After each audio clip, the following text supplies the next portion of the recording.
O Brasil não estreou bem na Copa América de 2024 diante da Costa Rica, empate em 0-0 que mostrou muitas questões para serem corrigidas pelo técnico Dorival Júnior na sequência da competição. Até por isso a gente já está com o nosso campinho na tela com as duas formações iniciais para mergulhar um pouco na questão tática desse jogo e entender quais foram os problemas e, obviamente, as dificuldades da seleção brasileira. Na tela a gente está vendo as duas disposições iniciais, já com o desenho, né, que o jogo teve em sua maioria. Uma Costa Rica muito fechada, como já era imaginado. Gustavo Alfaro organizou uma linha de 5 defensores, mais 3 meio-campistas. E os dois homens mais avançados, os dois atacantes, o Gaudio e o Zamora, também tinham um trabalho muito importante na marcação. Né? Os dois pressionavam muito, tanto os zagueiros na saída de bola, quanto os meio-campistas, né, no momento em que o Brasil se estabelecia no campo de ataque. Então, mesmo com dois homens de frente, não era uma Costa Rica que deixava os dois soltos para puxar contra-ataques ou algo assim. Aliás, algo que aconteceu muito pouco, né? Os contra-ataques de uma forma geral. Foi uma Costa Rica que se protegeu muito bem, preenchendo muito bem a área e preenchendo muito bem a frente dela, com esse trio, o Brenes, o Galo e também o Aguilera. É óbvio que quando a gente olha para esse aspecto, a gente precisa falar sobre a questão da dimensão do campo. É um campo 6% menor do que o campo com as dimensões normais da FIFA, né? E óbvio que isso pode, depois de um empate contra a Costa Rica, soar como uma desculpa. Não é, não justifica o resultado, mas também não pode ser ignorado quando a gente avalia o contexto do jogo. Com menos espaço, o time que se defende com mais jogadores, obviamente, vai ter a sua tarefa em tese um pouco facilitada. É óbvio que é preciso fazer isso com competência, porém o campo menor ajuda, obviamente, aquele que quer trabalhar sem a bola em um espaço reduzido. Do lado do Brasil, o Dorival Júnior não teve novidades na escalação, né? Aquela base que vinha jogando de meio e ataque, com Bruno Guimarães, João Gomes e o Lucas Paquetá formando um trio, Rafinha, Rodrigo e o Vinícius Júnior. Na defesa, o Militão voltou para jogar ao lado do Marquinhos. Né? Marquinhos e Militão, aliás, uma dupla nova em relação aos primeiros jogos da seleção brasileira, e o Guilherme Arana sendo essa opção pelo lado esquerdo, um lateral de mais agressividade, né? Mas que na prática não funcionou como talvez poderia, também por conta dessa questão dos espaços muito reduzidos, né? Porque a Costa Rica de fato marcou muito bem. O que dá para a gente identificar aqui como problemas da seleção brasileira dentro desse jogo? No momento que o Brasil saía jogando, né, na maioria das ocasiões mantinha a sua linha de quatro, né, Danilo, o Militão e o Marquinhos, além do Arana, mais próximos. Né? O Arana, embora ultrapassando um pouco mais, não foi o argumento ofensivo que podia ser e que se esperava, porque muitas vezes o Vinícius estava ocupando esse corredor aqui pelo lado esquerdo. É óbvio que em alguns momentos eles combinaram, o Arana passou e tudo mais, mas ele não foi aquele lateral muito forte ofensivamente que pode ser, que era no Atlético Mineiro e que pode ser também com a camisa da seleção brasileira, por conta dessa questão do posicionamento e também, obviamente, da marcação muito forte feita pela seleção da Costa Rica. A gente podia observar ao longo do jogo os duelos do Vinícius contra o Mitchell e muitas vezes o Queiroz encostando para fazer uma dupla e às vezes até o Galo chegando também para fechar a marcação em três. Então, em vários momentos a gente viu uma dobra, né? Ocasionada também pelo espaço curto do campo, é mais rápido para você fazer uma cobertura num campo com um tamanho reduzido, né? Embora pareça ser um detalhe muito pequeno, é um detalhe sim importante dentro da análise do jogo, né? Então muitas vezes a gente observava uma dobra e até um trio de marcação em cima do Vinícius Júnior, que não conseguiu de novo repetir o desempenho que ele teve ao longo da temporada no Real Madrid, vestindo a camisa da seleção brasileira. Foi um jogo bastante apagado do Vinícius, de uma forma geral.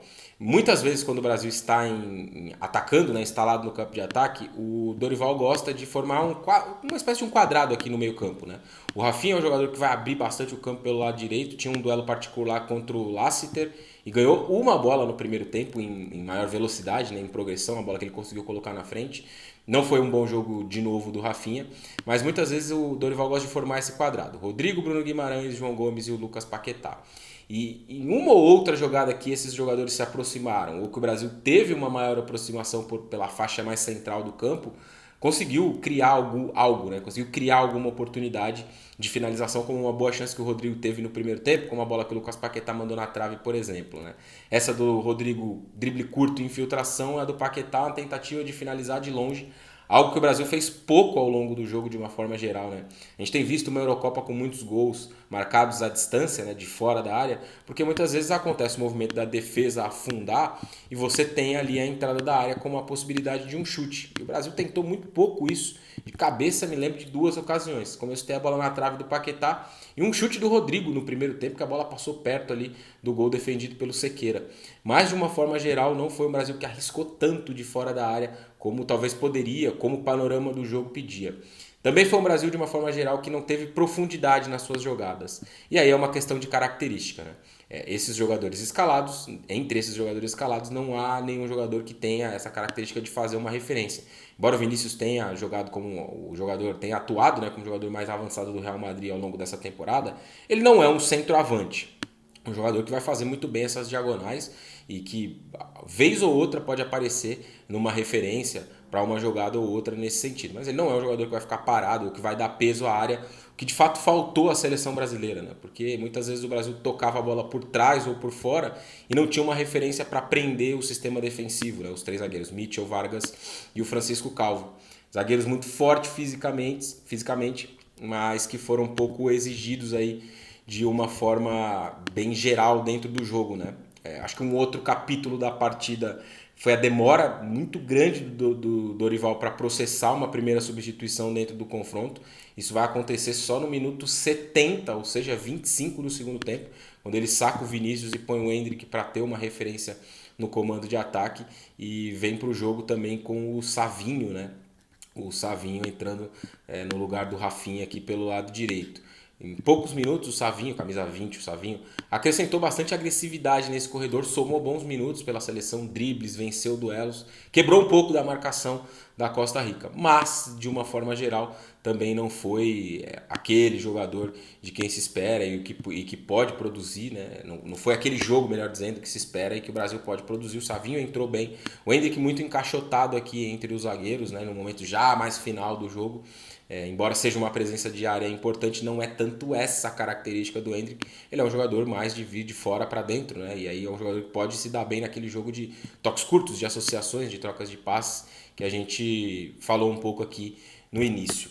É o começo de um trabalho, a gente não pode perder isso de vista. A seleção brasileira teve problemas nesse jogo, mas é um trabalho que está apenas no seu 5º jogo. A gente não pode em nenhum momento esquecer isso. Foi perdido muito tempo lá atrás e esse tempo aos poucos vai ter que ser recuperado. Ah, mas é pouco tempo para empatar com a Costa Rica? Não sei se é exatamente essa a pergunta ou se há uma resposta exatamente para essa pergunta. Mas o que há é o diagnóstico de uma seleção que precisa de mais trabalho, precisa de mais tempo, precisa de mais sessões de treinamentos, precisa desenvolver melhor o seu jogo. É óbvio que nesse universo as escolhas precisam ser melhores também, né? O Dorival errou, na minha avaliação, em algumas escolhas ou até na demora para corrigir o plano inicial dentro de um jogo que tinha um desenho muito claro desde o início. Talvez a intervenção ainda na primeira etapa com uma substituição ou já na volta do intervalo poderia surtir efeito. Não é também um aspecto que garantiria a vitória, mas faltou um pouco de ação de uma forma geral do técnico da seleção brasileira do ponto de vista das mudanças. O Brasil segue dentro dessa Copa América, agora com uma necessidade maior de vitória nos próximos jogos contra Paraguai e Colômbia. E além disso, de observar também o que do ponto de vista tático vai melhorar nessa equipe.